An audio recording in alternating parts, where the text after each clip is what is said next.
The winds and waves shape and reshape Presque Isle,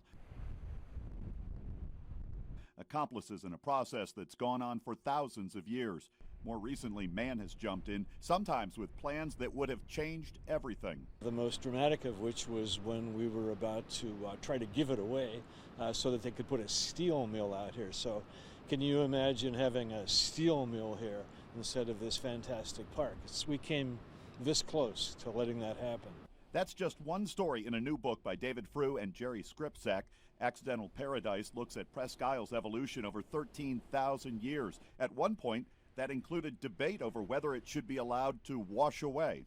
How many times they made efforts to restore the beaches, to add breakwalls. I mean, it was an island for over 50 years.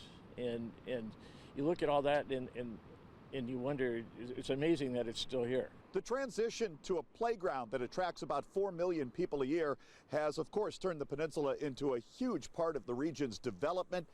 But that was actually happening well before its fate as a park was decided.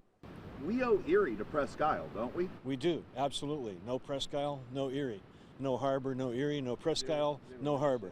Owing that kind of debt, Frew and Skripczak hope Accidental Paradise creates respect for the part of Presque Isle's story that has not yet been written. I hope it brings people's attention, looking at the history, looking at the past, to see that it's possible for the whole thing to disappear.